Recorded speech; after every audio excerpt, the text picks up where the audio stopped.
G'day, everybody. How's it going this week? Well, Bojack Horseman has finally come to a close. I've done a few videos about this show on this channel, but since the sixth and final season has come out, I figured it would be a good time to do a review on it. Without spoilers, an overall review of it, I'll go into a spoiler part later. As an overall thing, I am glad that it came to a conclusion. Um, because I think that is a mature thing to do. I think that is an adult thing to do. And as we know, Bojack Horseman is a cartoon for adults. There are a lot of things in this world that don't come to completion, that don't wrap up their narrative, that don't let things come to an end. And unfortunately, those things tend to overstay their welcome. And especially in the adult cartoon world, where we have things like The Simpsons or Family Guy. You know, these cartoons that just go perpetually on and on. And maybe even South Park now falls into this category where it's seen as a tradition or it's seen as a staple. And because America can't let a good thing, move on, it tries to keep those things alive for as long as possible. And cartoons are especially susceptible to this because in the real world, actors have gigs. They have things, they have life, right? They're real, live human beings who age and die and have careers and move on to movies. So when you're talking about like family sitcoms or actual real live television things, you know, the ebbs and flows, the person gets older and they're no longer of the age where it would make sense to have them as a character on a show. And speaking of which, we all know that BoJack Horseman is about one of those celebrities who, has moved past his prime and is still stuck in the nostalgic days. And and a lot of people who are furries know what BoJack Horseman is. They have an opinion on it. For some, it's too much, man, because it's got a lot of it is a comedy, but in a Shakespearean sense, a sort of tragic comedy where we have characters who go through tragic events and things like that. So, by the way, I like that transition earlier. I didn't even plan that. See, good, and that's good writing, right? Is that you make stuff up and it all seems to come together. And I think that in the long run, that BoJack Horseman, I think that a lot of their stories and their arcs weren't really planned out the way they were and didn't really plan out to what they intended. But I think at the end, it just makes a great story that a lot of people can interpret a lot of different things on because like the artist might have wanted to go a certain direction, but then they wanted to go another direction, so they kind of did a little bit of both, and we'll go into that in the spoiler issue. So if you haven't seen it, I would highly recommend it to anyone who hasn't enjoyed it from the beginning. And this is another reason why I like that it ended, is because I can recommend it to somebody and not have it be a life encumbering experience, right? Like if I said, "Hey, you should watch Doctor Who," and it's like some people go, "Oh man, Doctor Who is such a great show, you should watch it." And it's like that is a long show, and it's had a lot of seasons. Do you know how long it would take me to watch Doctor Who from like point A to point B, right? Now, it's probably one of those serials that you can kind of just jump in the middle of without like and just jump into a random season without having to watch the entire thing. But obviously, to get the entire fan experience, you'd have to get some of the old stuff in order to kind of enjoy some of the references and the new items and things like that.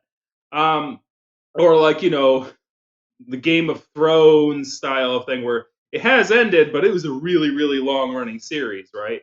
Like these epically long series that run for like so long and can't be enjoyed one episode at a time are actual serials.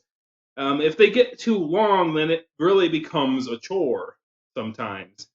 And I don't have much free time, and I think a lot of people don't have as much free time as they used to. There's a lot of entertainment trying to get our attention, And so I like how BoJack's Horseman is a six season series that has a distinct beginning and a distinct end. And I think it is just the right way.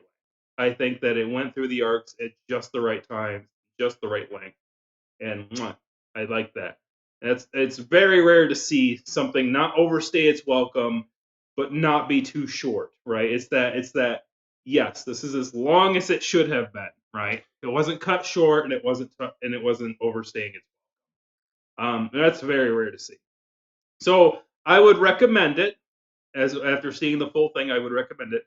I even went back and watched the first season again after watching the final thing because I knew there was some things I had forgotten since it's been a year or two since I've seen the first season. I got into BoJack Horseman maybe 2 years ago, so obviously there's some parts of the first season that I might have forgotten. And when I did watch the first season, I binged the first 3 seasons, 3 or 4 seasons. It was kind of bad, but I was moving at the time. It was before I moved here, so I was in a hotel room, so I was like, I may as well just watch it on my internet and stuff like that. So I just gotten access to a Netflix account, so I'm like, oh, yeah, I'll do that. I'm gonna use the hotel Wi-Fi to watch BoJack Horseman.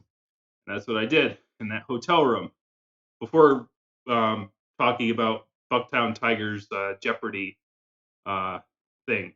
The only episode that I recorded there. So, but enough about that. Let's get into spoiler territory. So if you haven't seen it, you don't want to get spoiled, now's your time to back out. All right. So let's get into spoiler territory. A lot of things happened in the final season. The first half of the second season showed Bojack actually making progress as a person, getting himself back on his feet, lowering his ability to be addicted. Ironically, still having some negative impacts on the people around him, but he himself, getting back on his feet, kicking the habit of his drug addictions and things like that. The second half shows a regression, and so that regression gets really, really regressive. Basically, he is discovered the night that Sarah Lynn passed on with Bojack in the auditorium. The people in the press started getting a hold of that, and a lot of questions started to come up, along with other issues that he did in the past few seasons. And it all comes to sort of a head where people start cutting ties with Bojack as this news comes out. A lot of people who, even though he had started to make progress in his life, and a lot of people came to support him in that progress that he made, it was that night where they came to support him that the S started hitting the fan. That crap started hitting the fan, and basically things started to go so bad that people were cutting ties with him just to move on with their own lives.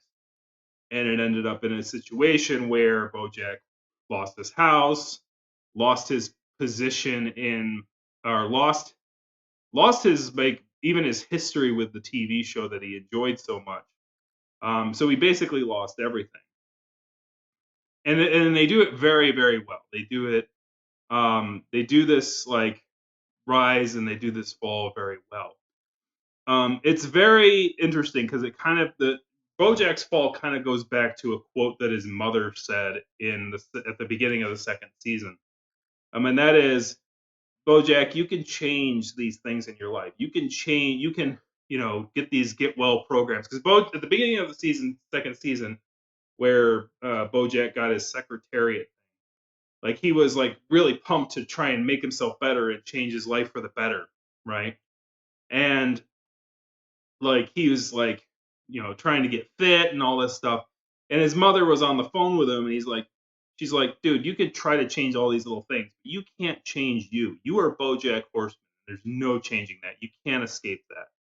And ironically, it's that interaction with his mother that causes him to become more morose, which ends up getting him, to actually get back into the character of Secretariat's more somber, sort of morbid side, which they were trying to get him to be more somber and morbid as Secretariat when people were confronting him, before he ultimately committed suicide, which is a big thing that they cover on The View from Halfway Down. That being said, the ending is, the ending basically has Bojack Horseman basically nearly committing suicide.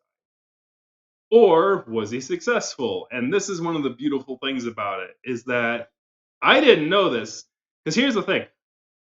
I stumbled into this without even knowing, because what I did was I watched the end of the 6th season. I'm like, okay, I really enjoyed that. I want to go back and watch the 1st season because I've forgotten a few things, and I wanted to see like how this, like, now that I know where these characters' arcs are going, I want to sort of revisit it and see if I can catch little things here and there. Because I rarely rewatch shows, but this is one that's sort of a testament. It was at that point that I had stumbled into the idea or the thought that Bojack actually didn't survive his view from halfway down. And I remember the moment that I thought that, and that I was like, because at first I was like, yeah, okay, I kind of like understood the story arc, and I'm like, okay, he survived, and like he had these nice conversations with these people at the end. But obviously there's certain things that stick out in the final episode, which is it sort of bookends with Diane and him looking at the stars, the opening having the heart monitor flatlining, and the ending having them looking at the stars in silence after like this idea that was promoted is like, maybe this is the last time we ever talk to each other. And they were looking at the stars.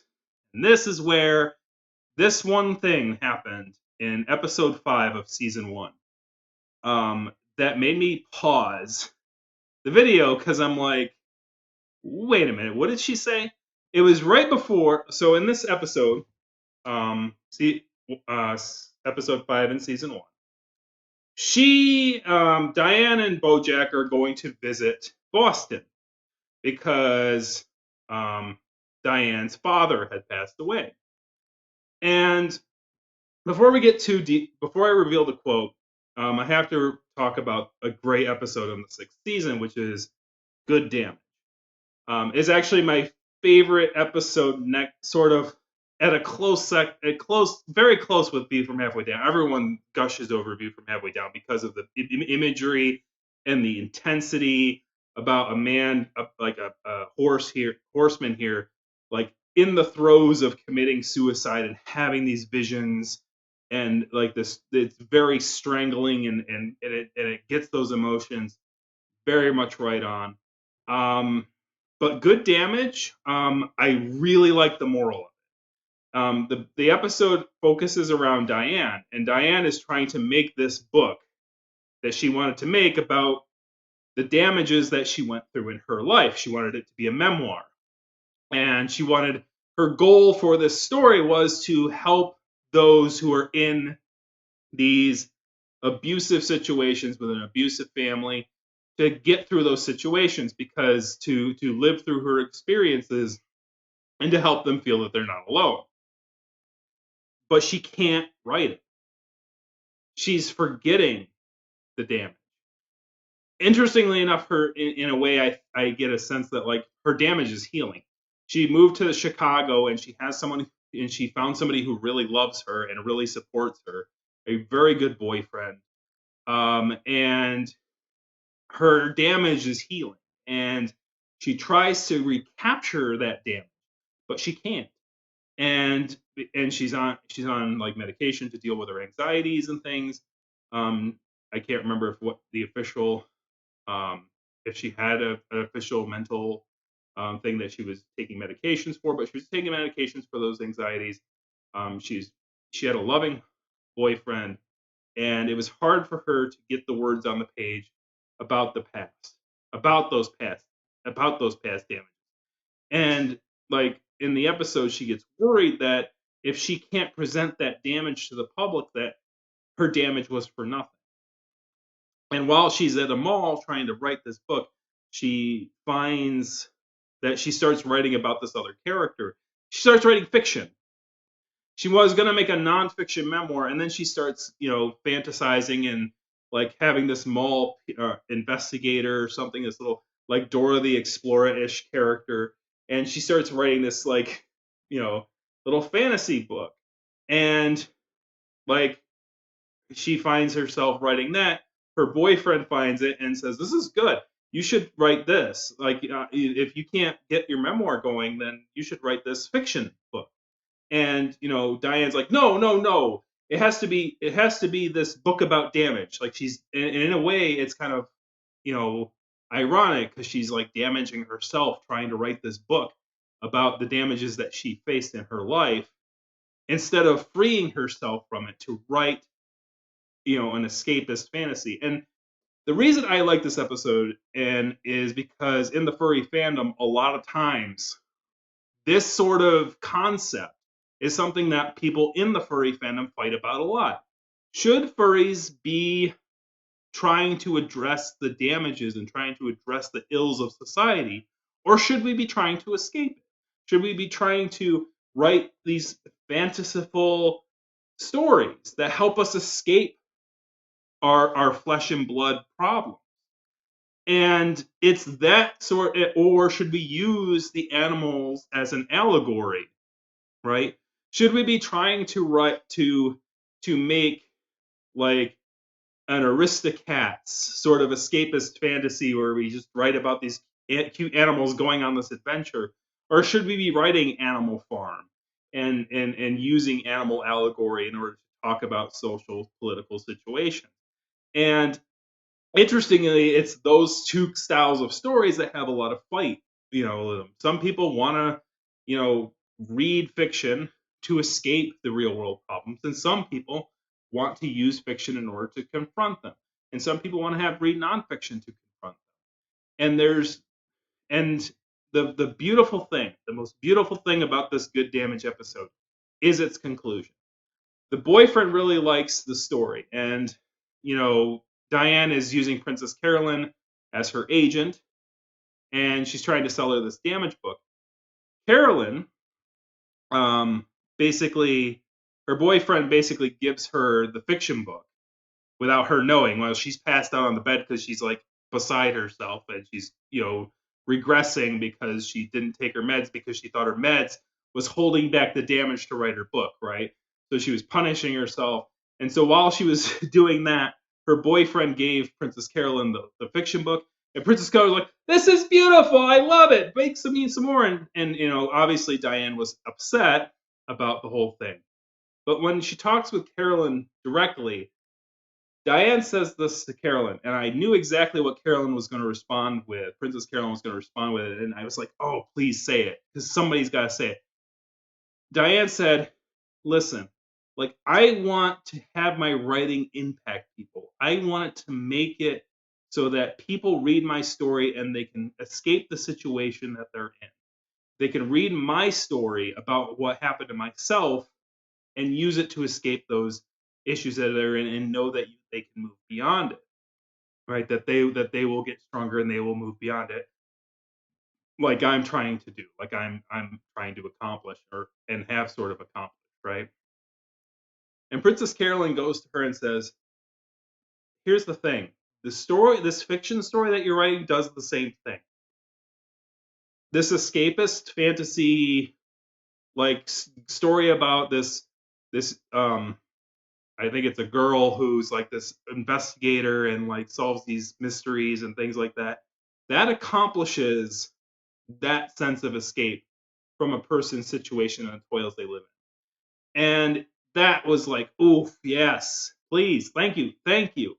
I basically said to the screen, "Thank you for that," because that is a very important message about the idea of um, that if there is a young girl who has an abusive father in her life, just like with Diane had, having a story about a girl using her intuition and solving crimes and using being a role model, like something to aspire to, seeing something to aspire to, even if it's a fictional work, can really help somebody escape the situation that they're in, if but for a moment. And I think that was my favorite episode for that particular reason. The View from Halfway Down, everyone else has praised the hell out of it. I was really like, oh man, it is a real emotional roller coaster. But as far as like when me going, yes, thank you for that. Good Damage was definitely that episode. The reason I had to go on this huge spiel about Good Damage before I told that quote about season 1, episode 5, remember that we were talking about that, is because when I watched Good Damage, I kind of got the sense that when Diane moved out to Chicago, like she had moved away from LA, where she had suffered. Like a lot of people in LA are talking about the abuses of the world and how they're going to write. There's a lot of like people wanting to help others through this expressive medium, and a lot of times like people could try to say, oh, we want to try to be real, man. We want to try to be real and show real stories about real things, even though they're just people behind a camera, right? There's that sort of like pompous circumstance in Hollywood. You know what I mean? Everybody knows what I mean. But because she was there, it helped her, take that sort of thing and sort of want to be like one of these undercover journalists kind of things. And so she got caught up in that moment, but also she had Bojack. And Bojack and her would talk under the stars. A lot. A lot of the staples that they would, whenever they had these like personal interactions, their most personal moments between Bojack and her were when she was talking on walking, they were talking underneath the stars. It's an important thing to note. So basically, what I'm saying is that Diane moved away from Boston, a far eastern coast city. And the East Coast of the United States has its own sort of bluntness and like veracity, right? Anyone who's lived on the far East Coast knows what I mean. They're very poetic what they do. They're very expressive. They're loud, and so there's that very much that sort of like edge to the very far East Coast. There's also an edge to the very far West Coast. And it's kind of funny that she moved to the Midwest to chill out, right? Because like the Midwest is pretty chill. It's got its issues, it's got its problems, it's got its social things, but it's I think it's for the most part compared to like New York City and Boston and L.A. I think like from my experiences at least, Midwestern cities are kind of a little more chill. They're not like intense and in your face about everything. So the interesting thing about it is that her upbringing with her father, she deemed as abusive. She moved away, and after she lived in LA for a little bit, her father passed on, and she went back to Boston, and that's what season 1, episode 5 is about. So when comes back to the quote that made me think made me reevaluate my thoughts about the ending of the entire series. Before she goes into her house to meet her brothers about dealing with her father's passing and funeral arrangements and everything like that, she talks to Bojack a little bit personally about her relationship with her father. Not too deeply, but she does say something important, and that is, we used to talk under the stars a lot. She mentioned that her and her father used to look under the stars. Used to look up at the stars and have conversations. And when thinking about the abuses of things and the symbology, it hit me that the reason that Diane couldn't really write her memoir about abuses is because she had moved away from Hollywood and people like Bojack Horseman. After subsequently moving away from her father and the abusive household in Boston, Diane moves away from Boston. Her father dies. Well, she develops a relationship with Bojack. They talk under the stars. she moves away from Hollywood, leaving Bojack there. You see where I'm going with this? There's a lot to be said about that, because the issue here is that was the moment that I said, well, Bojack might not have survived the last episode.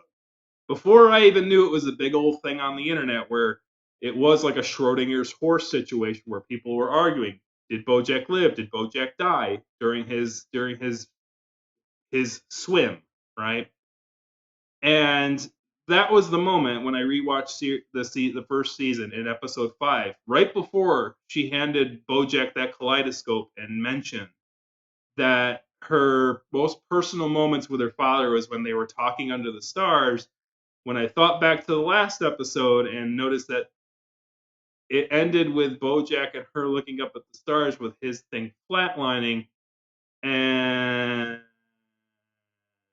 um, it's just too much. It's just the patterns are just too much, man.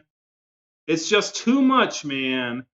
And that's the beautiful thing is like people. There's been arguments of Bojack being alive and actually being alive, and the last episode actually happened. Whereas like there's arguments to be made that the last episode is just some sort of vision that Bojack had in his synapses before his body shuts down due to the events of View from Halfway Down.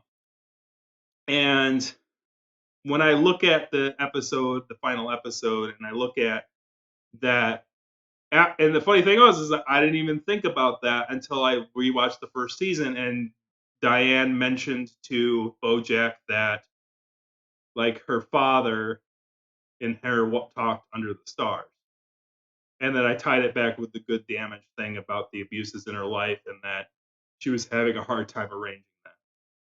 And especially because when it comes to narrative arcs, Diane's is the most complete. The story is really about Diane. She is the one who is moved, like she as the character has had the best arc, or like one of the most complete arcs in my mind. Bojack really didn't have an arc. He kind of just stayed as he was, even though he had his ups and downs. He, if you remove all that volatility, of the stock going up and down, it's really just a flat line, right? Bojack Horseman, he has his ups and downs, but really it's just a flat line, right? He hasn't. If you were to take the average of all of his ups and downs, it's kind of just like he didn't really go anywhere. Whereas like Diane, it's like her character grew over time. And the fact is that at the end, it shows like, I was gonna, say that it was my issue, and that like when I heard what was going on in Hollywood, I was worried, I was anxious, I was gonna drop everything, all this like growth that I did, I was gonna drop it, and then at the end, she's like, nope, I'm not gonna drop it. This is stupid. I'm just gonna move on with my life. And whether Bojack lived or died, that shows a lot of growth on her part, right? That she moved on from that position. But yeah, I really, really liked it. And I think the beautiful part about it is that there's just so much interpretation that I've literally yammered at you for like 20 minutes about this. And like, it's just like like a handful of episodes. Like seriously, like it's like 4 episodes worth of items that are connected to each other, and I literally talked about for 20 minutes. And the fact that the show is so dense that it allows for such discussions, like that could be very large and intimate, and really talk about like you can look at it from like the written and allegorical levels and the metaphorical levels, which is sort of what I did here. You could look at it as connecting with the characters and how they reflect people and how they impact people in their own lives, whether it's the 40-year-old who wants to be a mother but is like stuck at her work, and overloaded, whether it's Diane who's trying to make sense of the world about the abuses in life and trying to do justice for those abuses, but while she's trying to absolve those injustices in the world, she neglects her own happiness and comes to realize that maybe that happiness is okay, trusting the happiness is okay, as Bojack put it. Or maybe there's a person out there who is more like Bojack, where they try to get as far as they can, but they always end up back to the thing. That was one of the big things about the ironic ironies about Bojack's fall, by the way, is that it wasn't the alcohol, it wasn't the drugs that was his downfall. It was social addiction.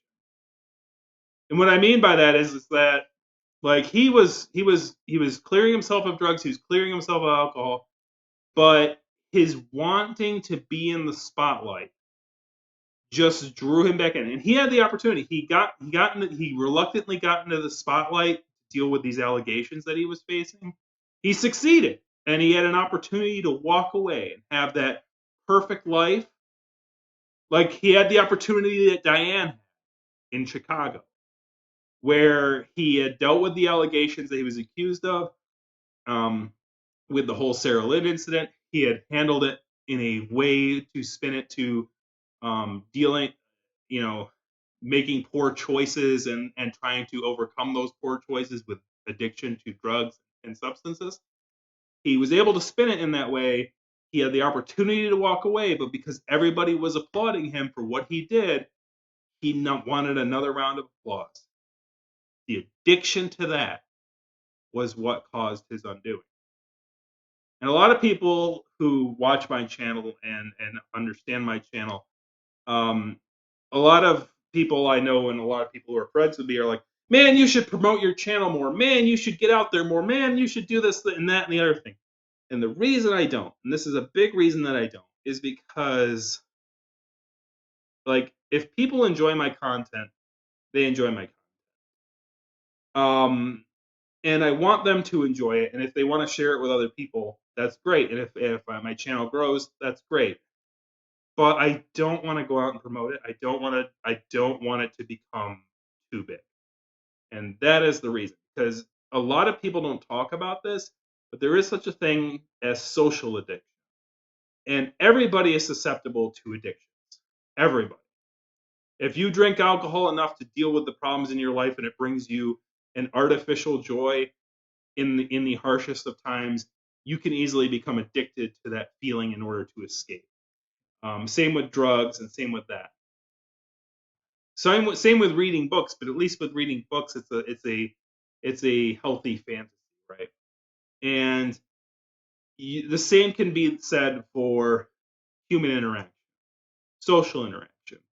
And Bojack, who had overcome those physical drug and physical thing addictions, could never ever undo his need to be on the stage, his need to be chauvinistic, right? His need to have an audience and capture that audience and he never let go of that the major times when he was a big star. And because he couldn't let it go, and ironically, because he could not let it go, it ended up costing him everything. It ended up costing him his legacy, his support groups, his closest friends, and allegedly his life, if you choose to believe it. I'm a believer in that the cat is dead in the Schrödinger's horse situation due to his comments. But what do you think? Have you seen the last episode of Bojack Horseman? And do you think Bojack lives, or do you think Bojack has bought the farm? Which is a good thing he did because he's a horse. You get it? You get it? You get it? Bojack, you don't have to say, do they get it all the time? They get it, okay? Jeez. Anyways, thank you very much for watching. Click that like, click the subscribe button, and click that bell for notifications of new content. Kick a comment in the comment section. What do you think of the last season of Bojack? If you've seen it, if you haven't seen it, you listen to me ramble for 20 minutes. You could have been watching the show itself. What are you doing? It's probably more useful of your time to watch the show than watch our kangaroo guy in a kangaroo suit ramble about it. I guess if I'm that entertaining, I guess I haven't got it made. Anyways, um, thank you very much for watching, and I will see you guys next time to talk about another topic. Have a good one.